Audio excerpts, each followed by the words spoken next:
Welcome everyone, this is Steve Williams and next to me is Bobby Bliatout. Welcome to the Steve and Bobby Show. Today we're going to be talking about what it means to be American.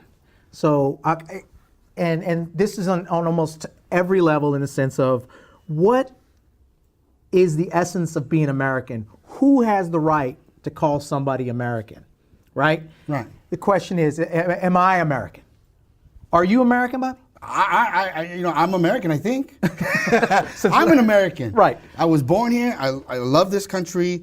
This is where I'm at. I'm doing the best I can to serve this country as best as possible. Right. I am an American. Right. I am an American. And are you an American? I think so. The last time I checked, I was an American. But isn't there a lot of different levels in the essence of what it means to be American? Who is American? And who's the shock guys that are telling us? No, absolutely. I mean, in this country where we are, I feel American every day until someone tells me I'm not and Right. does their best to try and persuade me that I am not an American. Right. Right? I mean, I was born here, but some people say I still shouldn't be an American or a citizen because, my citizenship isn't valid. Right. I was born here, right? According to the Constitution, I am an American in every single way. Right. Right. And, some of the things that have happened in this country allows people to look at me, right, and say if I'm an American or not. So in reference to that, we have this big fight that's going on right now. We have 800,000 governmental employees that are not working right now. Mm-hmm. And the reason they're not working is because Trump wants to build a wall. We discussed this in the last show. We got pretty in depth about the reasoning behind that wall, the cost of that wall. But the real reasoning behind that is to keep a certain segment of the population out of the United States. Right. That's what it is. Right. So in reference to that, so when we're talking about that part of the equation, of the American equation, the immigration issue, okay, let's talk. No, it does the wall brings a claim to folks of who actually belongs here in this country. Okay. The wall brings a claim to who is an American, right? And that's the fight. That's the fight, and that's what you hear. If you don't want the wall, get out of here. We need to protect outsiders from getting in here. Right. Right. And we've talked before, and if folks don't know, I'm Hmong.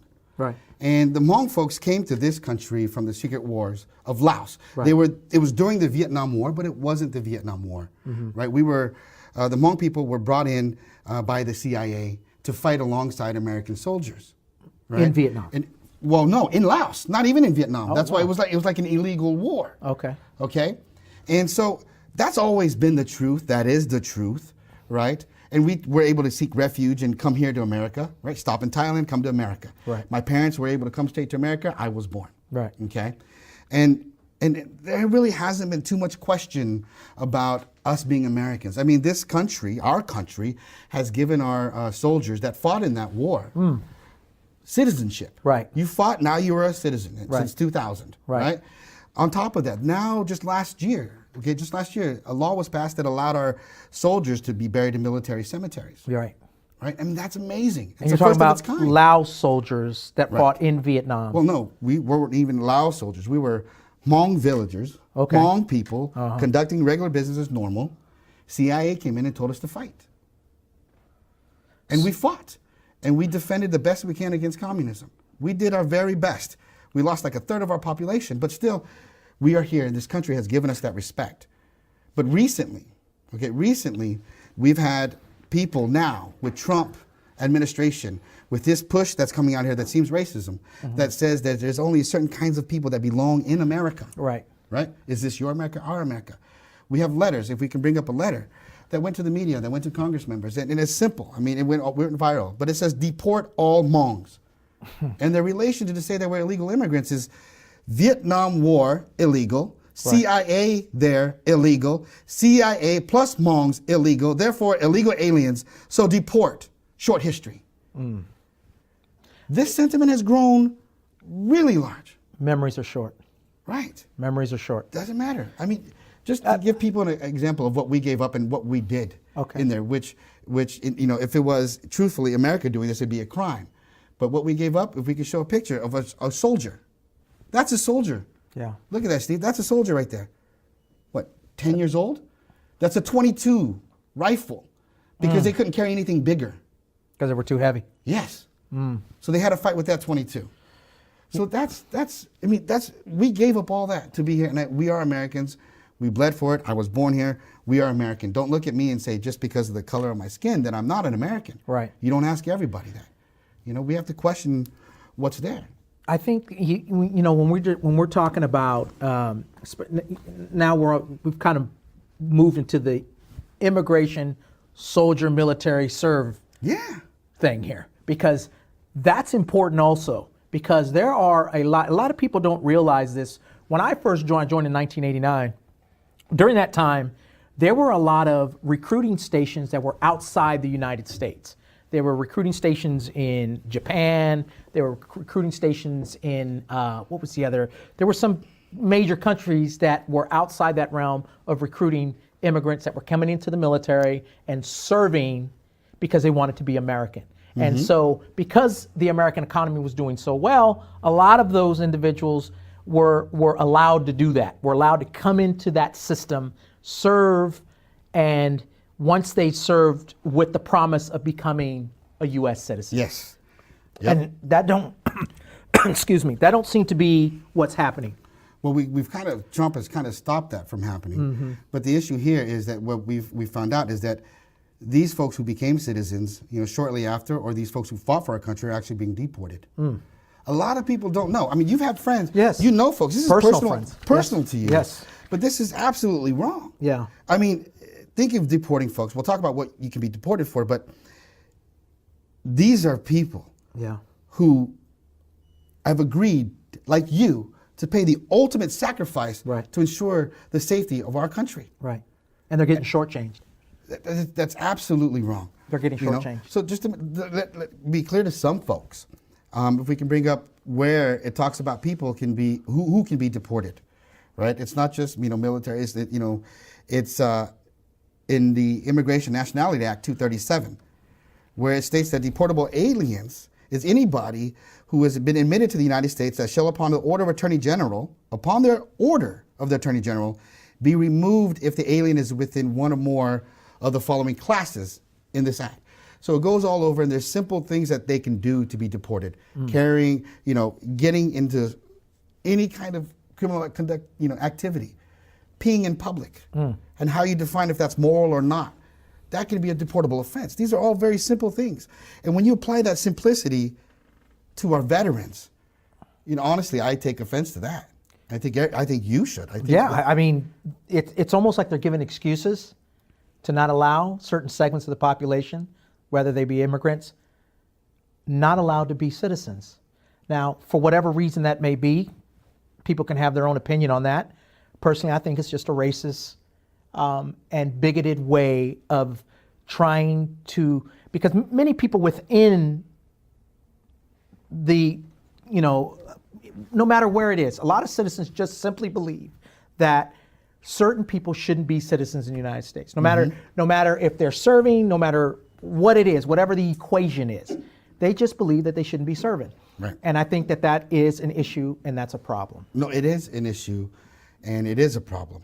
I mean, these laws were here before Donald Trump. Right. They were here before President Obama. Right. Right. In this case, these laws are here in protection of folks who maybe fraudulently became a citizen, protection of things that were, when people are here, habitual offenders or they commit violent crimes, we should have the option of deporting them if there's no chance of us to actually rehabilitate them. Right. Right.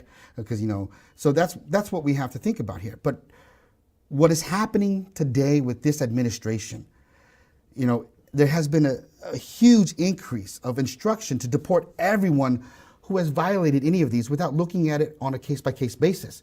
It's a zero tolerance policy. Right. Basically, if you are an alien or a citizen who has been a citizen who has just recently become a citizen through the military, they're revoking those things.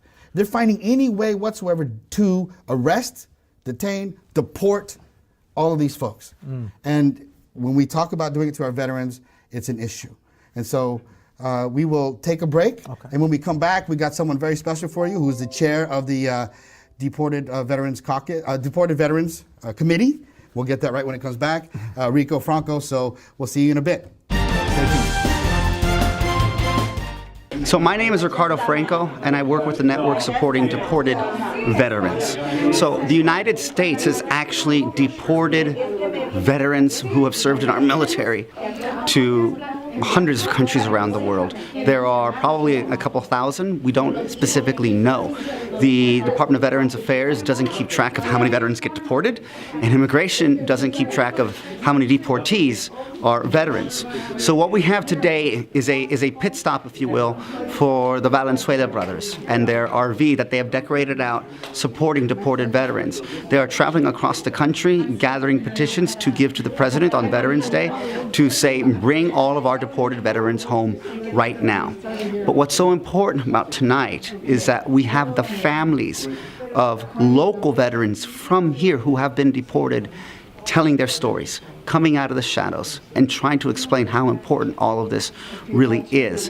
That if you were good enough to put on that uniform and fight for this country and shed blood, you deserve to be here in this country no matter what. You can go to valenzuelabrothers.com. You can make sure you just start to spread the word even on Facebook. You can see the Deported Veterans Network on Facebook. We're going to post the videos of the event here tonight and get the message going. Talk to your veterans organizations. But most importantly, call your members of Congress to say that when any active military personnel, they take that oath of enlistment, of inscription, it's the same thing as the oath of citizenship to make sure that they can get their citizenship automatically. The system has failed them miserably, and we need to right this wrong. It's a problem that we have created within our own government, and we have the power to fix it. Welcome back, everyone, to the Steve and Bobby Show. We have a wonderful guest with us today. The individual that you saw on your screen is Rico Franco. He's chairman of the Committee of Deported Veterans, and he is our guest today. So I'm super, super, super excited because this is a huge issue that is going on and people do not realize it.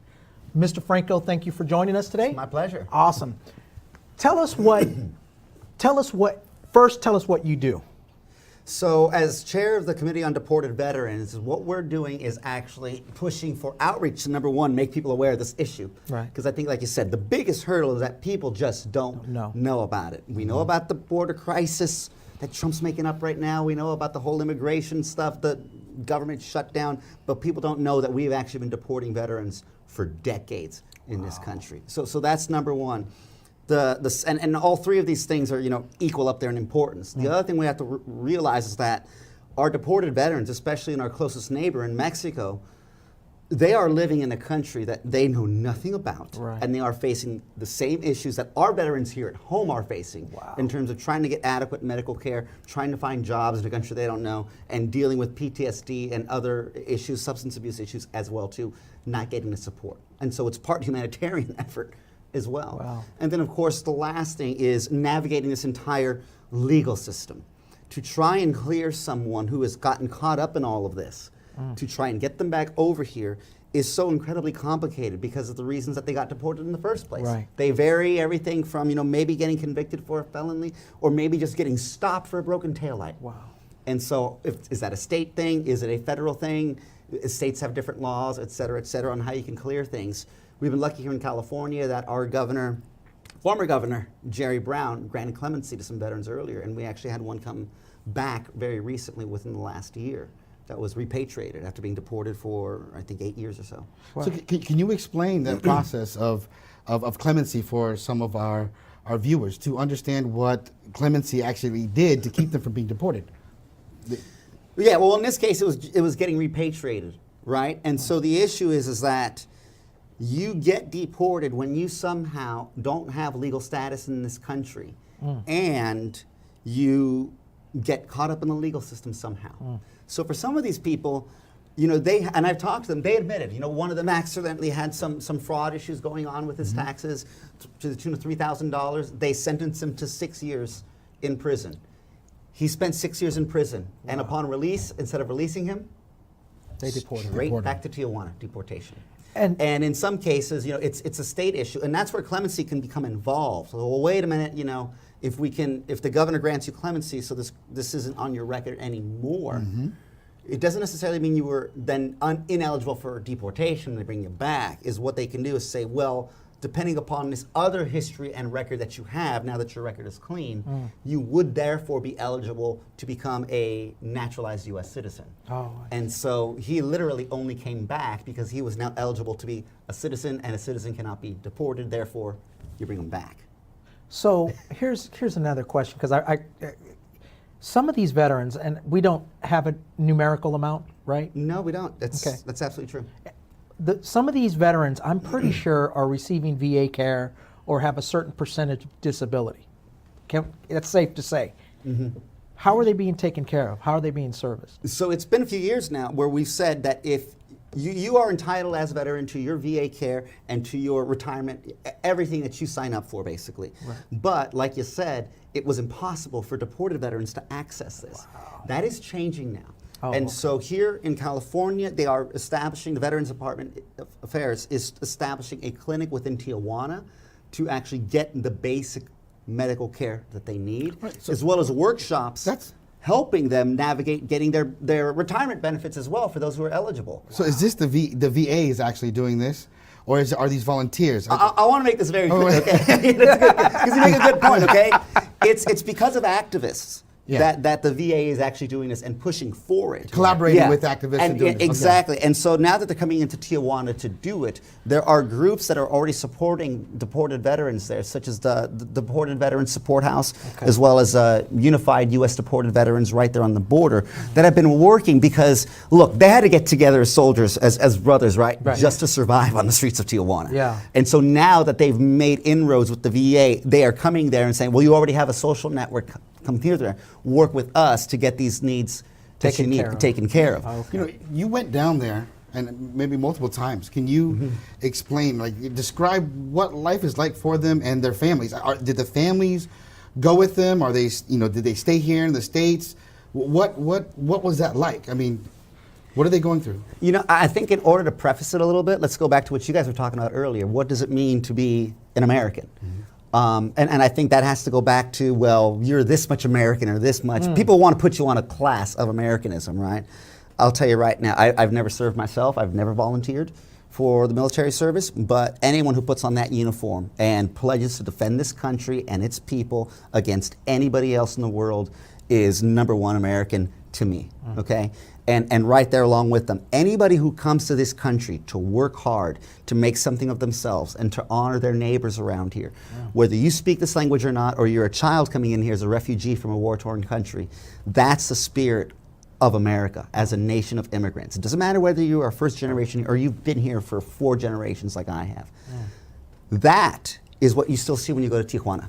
So when I went over there, you have these deported veterans that are, in some cases, living together, but they have their own communities because they don't know what it's like in Mexico. Right. They are technically all Mexican, legal. Even the Mexican government doesn't know what they're doing there. They try to, send them back over there, like back to the United States at some point, and they get caught in this legal limbo. Yeah. And so they now have to find jobs. They don't speak Spanish. They don't know how to legally find jobs. You and I probably understand if we go get a job, we're going to have to show our social security card at some point in time to sign up for They don't have that. Supposedly they're legal Mexicans. They've got no documentation legally as being Mexicans. Wow. And they're getting deported anywhere from the ages of, early 20s to men in their mid 60s that have just been deported as recently as a few months ago. Wow. But this is the one thing I want to say. When we were there over the Christmas holiday. And this was during what we call in the Latin community the Day of the Kings. This is when we exchange gifts, January 6th. They had gathered toys amongst the community to actually give to the poor children within the community that they actually live in. Almost like a Toys for Tots, like the Marine Corps does. Exactly. Wow. And so here they are. A lot of them are starving. They're living on the streets. They've got PTSD that's been diagnosed, going untreated, living under bridges, suffering with drug and substance abuse. And yet they are still gathering what little they can to give to others. That is the most American thing that I know of. And it took me a trip across the border to restore faith in my own country. Yeah. Now, I've served for a long time. I've served in the military for a long time, and I'm telling you, I've been in several different units. I never heard of military personnel being deported. Never heard of it. It never came up. No one ever talked about it. No one ever discussed about it. until it actually happened to someone that I served with. Actually served with someone in Texas where, and this is a shout out to my friend Romero in Mexico. We hear you, brother. There's a lot of people, even within the military community, we're not even talking about in the citizenry of the United States. We're just talking about American veterans don't know that veterans are being deported. That's a problem. And I think that's something that needs to be more discussed and more talked about. And I'm so glad that there are organizations out there that are, and some of the work that you're doing, I'm telling you, you may get a lot of my veteran friends and veterans out there that are going to be hearing this and thanking you for that, because it's important. These people get unnoticed, get unchecked, don't, just like you're saying, suffering from PTSD. My wife worked in the VA as a nurse.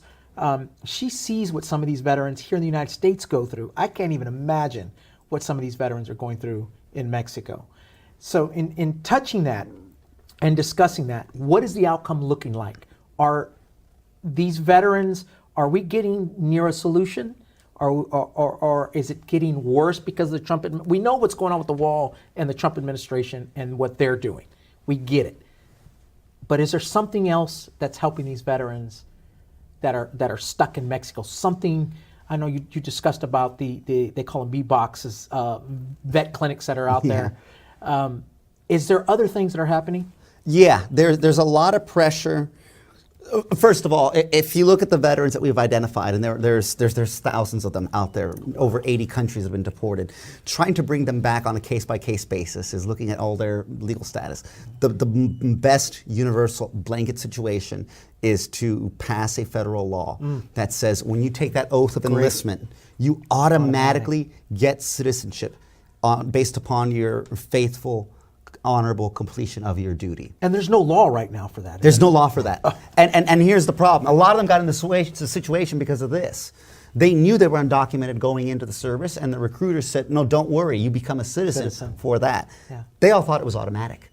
And the recruiters even thought sometimes it was automatic, or they blatantly lied to them. And so here they are finishing their service, and they will go for years not realizing that they're eligible for citizenship, and they never get it. And then they get caught up in the legal system somehow. It's very easy to get caught up in that legal system. And yeah, that's the dysfunction of our country. This isn't an immigration issue. It's not even a military issue. This is just an American issue in which we have messed up, and we've got them stuck over there now, and we have the power to bring them back. Now, to your point about what's happening with the wall and this fake border crisis, in some ways, I want to make sure people understand that when we talk about immigration, we are talking about these veterans who have served their time, served their country, and need to come back. But with the current sentiment out there, sadly, it is dividing people. But I think the people that are on our side are becoming a little bit more galvanized and getting a little bit more forthcoming to say, this is the right thing to do. Laws without morals are useless, and when they don't follow our morals, they need to change. Right. And so we are putting pressure on a lot of federal legislators in Congress to start to push and to pass for those laws. And it's something that Steve and I have talked about a lot, is that people don't pay attention until it actually happens to you. And I know you've had friends that said, who cares about those deported veterans?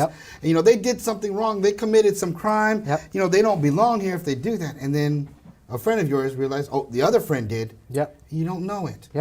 And such a great point. You bring up a very, very good point, because I know a friend of mine, before all of this happened, before my friend Romero got deported, was an adamant, he was just anti-immigrant for everything. Loved Romero to death, though. Romero was in our unit, served together. We were in the same squad together. We all served, the whole shebang.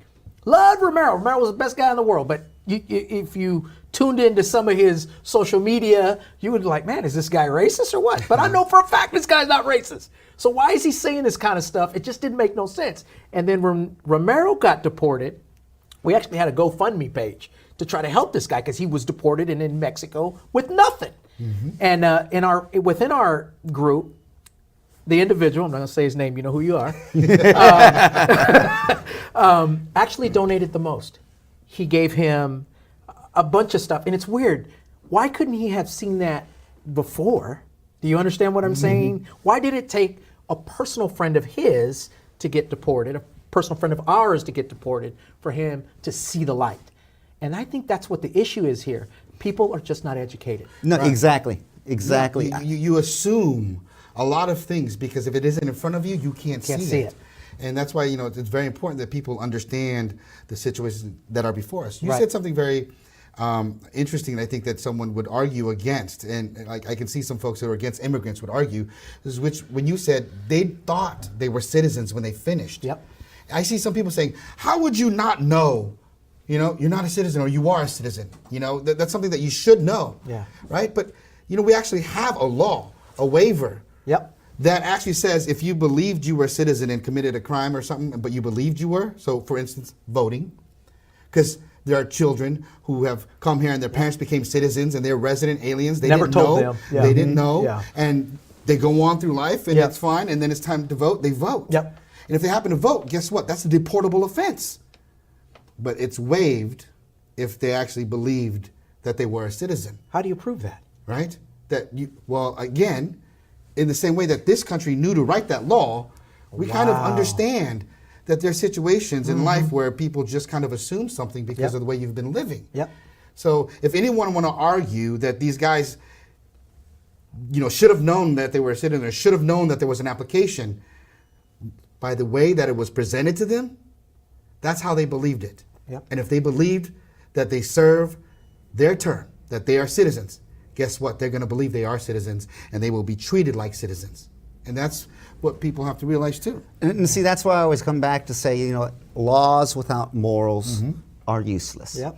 And our laws not only say what we believe in, what you can do and what you can't do, Right. it also sets up a system in which that's going to be dealt with. The criminal justice system, the immigration system, all the way to health and human services and the healthcare system, Right. what you can and can't do.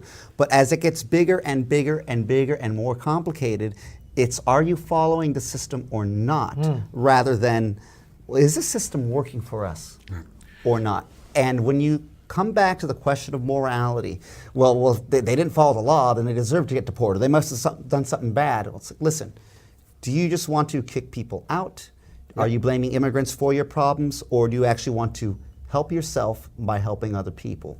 Because we all know this whole blaming immigrants for the economy and all this and that, it's a complete lie. Yeah. Okay? But it's fear tactics that are used by politicians Right. in order to drum up votes and make something evil, right? Hitler did that with the Jews. Yeah. And we've always done it with immigrants in our country, and I hope that cycle ends at some point. Right, and the immigration portion has pushed up the amount of these deportations to happen. But under the zero tolerance policy, let's say this is about veterans. This isn't so much even about immigrants of color, because we wanted to look to find folks Yeah. that were not people of color that were deported. There is a Canadian person Oh, yeah, who was Canadian. actually Some deported. Europeans actually, right, too. and got deported as well. Yeah. That I read up on the story there, Yeah. and it's the same thing. And in this particular case, they picked him up at the DMV Oh, wow. when he Yeah. was applying for registration for his car. And the person at the DMV, when they put it through, they called because he wasn't his resident alien card had, expired. Yep. They picked him up. Yeah. And he was in the process of getting citizenship. Yeah. Paperwork is going through. So, these are the things that we have to worry about is, obviously changing the laws to reflect, what is right and what's wrong. But what are the steps for the that are going to happen next? What are you guys looking for? What can people do right now to get us to the next level of addressing this issue? The first thing is just spread the message far and wide. We have deported veterans, and we still are. The only legal way for them to come back right now is dead, in a box. It's illegal to bury a United States veteran on foreign soil. And so we had that happen right here in our own backyard. We're recording here in Fresno, California, in Reedley. We had a veteran that passed away in Tijuana, and we just buried him last April. I believe it was March or April of last year. That was the only legal way we could come back. We fought for an entire 2 weeks to get the medical care he needed, and by the time he was able to come over, it was too late. Can you, because I think it's detrimental what you just said, and I really, really, really want you to repeat it, because I want the audience to hear it. Repeat what you said about death, the only way they can come back. The only legal path for them to come into the country right now is dead. These are American service members, people that served in the United States Armed Forces, and this is the way we're treating them. So you think to yourself, the biggest thing right now is patriotism, America first, all these little catchphrases that have all these little, I call it just, we know what they are, they're dog whistles.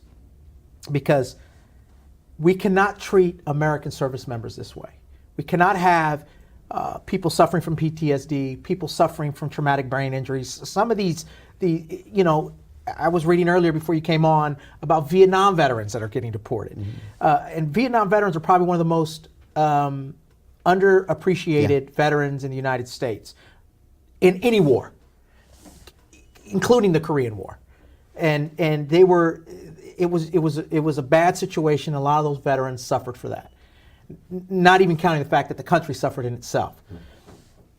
That's why I think it's very important as people out there, you guys that are out there, you guys that are listening, listen to what Mr. Franco, he's the expert. He understands, he knows, he kind of gave you some of the information that you needed to know. And me being a veteran, had no clue of.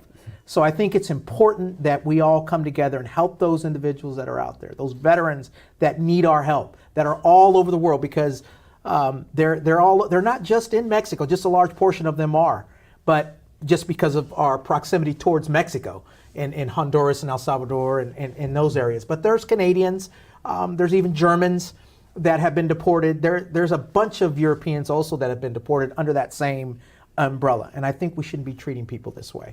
So Amen. What I want to do is I want to come out, and I want you to listen to this is a veteran, a local veteran here where we're at locally here in the central part of California, talking about his situation, and I want you to listen up. Well, I've been, my brother and I got a removal notice in 2009. And January 29, I got that, and in February, my brother came on and showed me his removal notice, and from since then, our life just changed, because to be removed from this country after we fought in Vietnam was like, everything just crumbles down into you. And I have came to a realization since 2009. I thought I was the only one in the world to get a removal notice. I couldn't even believe it. I felt ashamed. I felt so many things go to my mind, and I didn't want to tell anybody. But when my brother came on to show me that removal notice, it hit me that it's not just me, it's my brother, and my oldest brother been in deportation that I do not accept. And so we start fighting since 2009, put on a uniform, and I found out I got calls from all over the country, the veterans being deported from other countries. They're deported and suffering without no help from they deported to Mexico, to, you name it, Canada. I couldn't believe it that the United States is doing this to us. I believe, to me, and I see it, this is the next POWs that is in effect right now. Those veterans have been deported. There are POWs because we bring each other home to America. And for America to deport a soldier that we bring each other, that's a betrayal from the government of the United States. It's not the people. People are run right now by the government, and the government of the United States has turned itself, they have betrayed us because they're deporting veterans and their families. And this is a disgrace. I want to thank Bobby Bliatout for giving us this space and opportunity for the families to speak out about their loved ones being deported from this country. Thank you very much, and my God bless you, and hopefully we can do some more. So Bobby Bliatout, thank you. Welcome back, everyone. Steve Williams and Bobby Bliatout here at the Steve and Bobby Show. We just got finished talking to Rico Franco. Yes. I'm really glad that we had him as a guest, because I think he enlightened us on a lot of stuff that we didn't know about, especially me as a veteran. I think he gave us a plethora of information that is outstanding, that a lot of our viewers probably didn't know. I think so. I think we learned a lot as well. Mm-hmm. The actions, the things that are taking place over there, over there, I mean, out of this country, where people are being moved after serving our country here, Right. and taken back to a place where they can't get the services anymore. Because one thing he did say is that there's a collaboration with the Veterans Affairs out of California. Right. So that's talking about a Californian border. Yeah. But we have a lot of folks everywhere. Texas, New Mexico, Yeah. Arizona. Yeah, and it just upsets me when you bring up things like Vietnam War vets being deported. Right. And when this country has finally accepted Agent Orange, Right. and that it's an issue, and to have those people deported and out of here, how are they going to get their care? Right. How are they going to get the treatment? Yeah, I think he kind of talked about that. He kind of went into detail. Well, how some of those veterans. But what if think about how about a smaller nation like Canada? I'm pretty sure Canada doesn't have as large or as many veterans. As how are those individuals getting serviced? Right. And how are they? There's some Europeans, there's Jamaicans and Haitians and. Yeah, so I think in a country like Canada, when those folks get over there and we're actually really deporting them, part of the paper process, they're kind of getting recognized as citizens of that country. Right. But when we talk about sending them to Mexico, I don't trust the bureaucracy, the paperwork that's there to recognize them as citizens. I mean, Right. he made the mention. They are undocumented in Mexico as well. Right. So how are they going to... It's almost like they're floating. No, it's wrong. I mean, the way that it's happening, and you're leaving people out of being able to take care of themselves for the things that, in a sense, we as a country did to them. Right. And they had the love of America to serve. Right.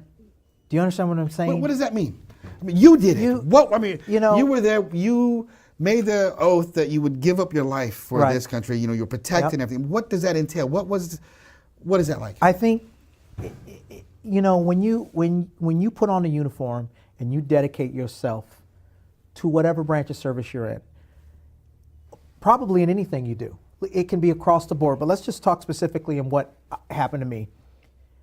Being a Marine that's all I ever wanted to be, ever in my entire life. That's it. I was born, I can't remember what show it was. I saw something a long time ago when I was a kid, and it changed. I remember it like it was yesterday.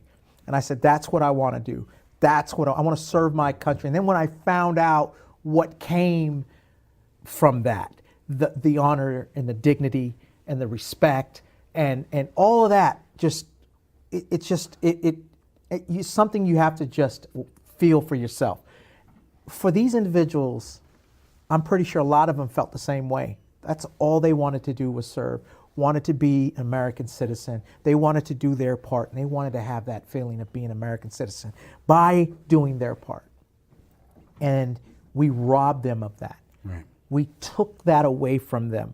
And they're in a different country, like Mr. Franco was saying earlier, in a country, and some of these people don't even know the language of the country they've been deported to. They're not, their natural born country.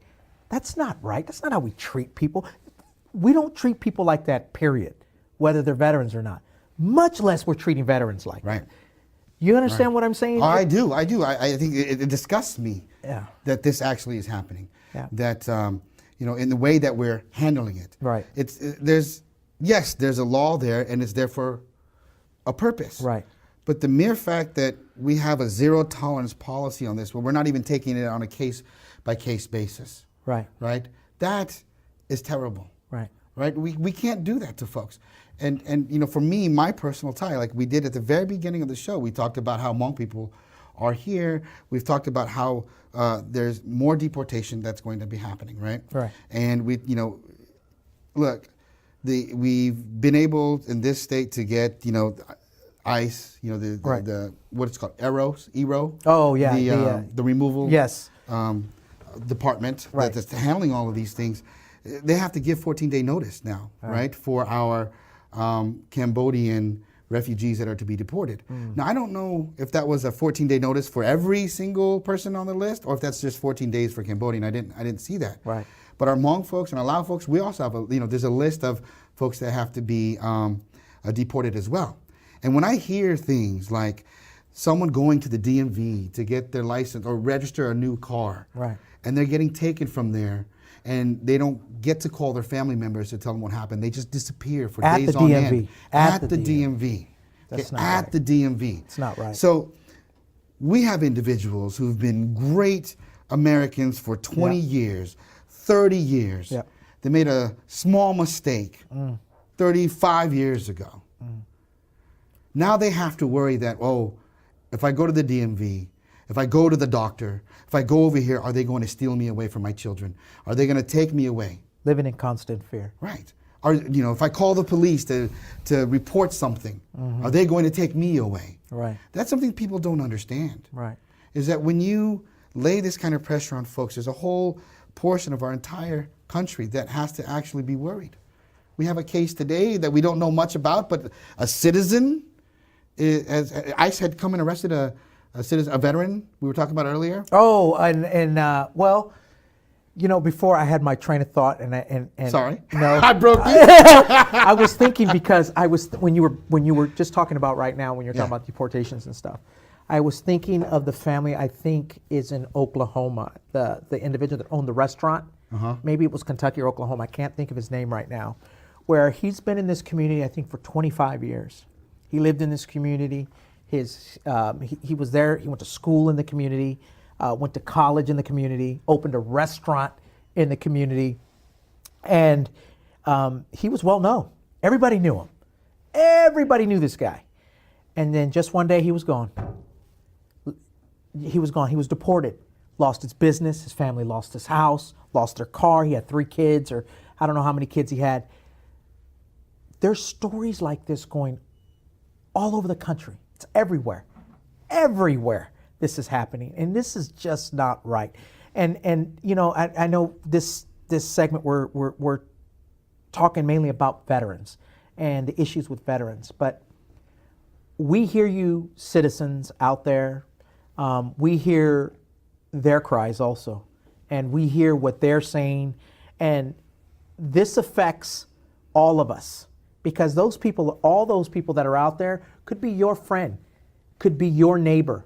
Could be people you associate with, you do business with, someone that's doing your yard, doing your mechanics, doing your fixing your air conditioner, the friend down the street that just bought the house. Taking care of you when you have cancer. That's right. Nurses. Teaching your children. There's some doctors. Yeah. Because I think here in the state, you can practice somewhat if it's just bad. It's just bad business. It's bad for the country, and it's bad for us to treat individuals in our society like that. We shouldn't have a country like that. This country was built on immigration. And that is a cliche now. We built our country. Democrats say it a lot, but stop and think about that. This country was literally built on immigration. The Mayflower, the Pinta, what's the other one? All the ships that came here to the United States to the shores of Charleston. We're all immigrants. We're all immigrants. Yes. Every one of us Every single one. are immigrants. Well, almost every. Well, there's Native Americans. You get a pass. Yes, yes, and it's not funny, but the truth is, it's ridiculous of anyone trying to take ownership of being in this country. Yeah. When we talk about, is this, what is an American? Yeah. Whose America is this? Yeah. Right. Who does it belong to? Yes, and it's a ridiculous argument to go over. We have a constitution now that we live by. Yep. What's in there is what is in there, and this is what we do. And how we carry it out. If the language is not clear, it's how we carry it out with the intent and the culture that we have been. Yeah. And that's why I said those laws are there for a reason. Right. But it doesn't need to be zero tolerance. And there's room for waivers and so forth. But this administration, I think, has stepped over the board by making a zero tolerance policy, by making an entire department, well, actually a section of ICE, right, ERO, to have this full authority and motivation just to detain everybody. Yeah. It's wrong. Yeah. On their website, they say they are successful in seeing what they're doing. I mean, the other departments have actually asked to separate from them. Yeah. And so this is terrible, and it's wrong. It's wrong. And we need to do something about it, and that's what we'll talk about when we come back.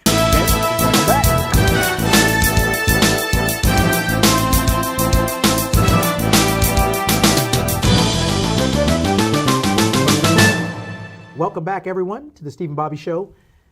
We started out this segment, or we started out this talking about the what it means to be American, what it means to be to carry that idea of Americanism, right? Do you belong here in the America? United States? Or do you belong here? Is this you? Is this your place? And we had a special guest today with Mr. Franco, who was discussing some of the things about deportations with some of our veterans. So I think we need to get more into detail, as well, not into detail, but kind of what you can do as people out there, as citizens that are listening. What is it that you can do? You ask, everybody asks, okay, what can I do? How can I do my part? Call, talk, email, do whatever you can to your local representative, whether it's your federal congressional senatorial leaders, whether it's your state legislative leaders, whether it's your mayor, whether it's your anybody that's local that has any say. Go to them, tell them what you heard today, what we're talking about and discussing today about helping veterans who are being deported. This is not just about deportation of veterans from Mexico. This isn't about just deported from Canada or Laos, or this is about all of them. This isn't just a Mexican problem or a Canadian problem. This is our problem. These are people that decided that they wanted to serve our country in our armed forces, and we owe them just that little bit of work to go in the trenches, even if it's for a minute or two. Do that email, do that phone call. Right. I mean, make it easy. I mean, easy. There's a lot of things that you can do, right, Steve? You went over a lot of things that some of those take a lot of commitment. Right. And if you have the passion, you're going to do your best to give that commitment, okay? But something simple that you can do right now, right, is to let our Congress members, let them know that if anybody deserves to be in America, it is our veterans. Yep. It is those people who served this country, those people who decided to sacrifice their life and are today, if they are alive, right? We're talking, right. They're alive, they're still sacrificing, right? And I say, you're sitting right across from me, right? And I thank you for your service. But, truth is, it'll take you a minute to 2 minutes to go to your senator's website, to go to your House of Representatives website, your local congressman, and go to the website and type in, please bring our deported veterans back. They deserve to be here. Hit send. That's all you need to do. Yep. They will email you back either a generic letter or really a heartfelt letter saying, what are you talking about? Because I bet you a lot of our congressional members don't know that they're being deported. Yep. Donald Trump might not even know they're being deported. There's veterans that don't know that veterans are being deported. And so I think this is an issue that if we just bring up, that more people will reconsider some of these zero tolerance policies. And this is, when we're talking about deportation and living in this country, that needs to stop. It needs to stop. Right. Yes. And if you enjoyed, what Rico Franco had said, we got his information up. We'll put it up on here. Please contact Rico and figure out what you can do, how you can volunteer. He said spread the news, share it. So do the best that you can. I mean, if you want to make a quick video to say something, share it. Send it to us. We share it. I mean, people can share it. And let's get that message out there. Right? We need our veterans to be here. And it broke my heart. I know it broke your heart to hear that the only way a veteran that has been deported can come back here is through death. Yes. That's wrong. That was a powerful statement. That's wrong. Powerful statement. And if there's anybody out there that has any information that you can share, something maybe that we didn't discuss or went past us, let us know. Put it in the comments. Put your information that you think that you can tell us or teach us. Believe me, when I tell you, I'm willing to learn. I am willing to learn because this is an issue that I didn't realize was as serious as it is, and it just should not be happening. Right, and we are trying to do our best to do our part, take what we believe in, and to help everyone and give everyone a platform to stand on. So we're here, we're willing to listen, give us suggestions, and I really do appreciate that you guys are listening to us and watching. So thank you very much that you made it this far. This was the conclusion of our second show. The Steve and Bobby Show. Don't forget us. We're here every week. We're going to be here every single week. Come back at us. Thank you.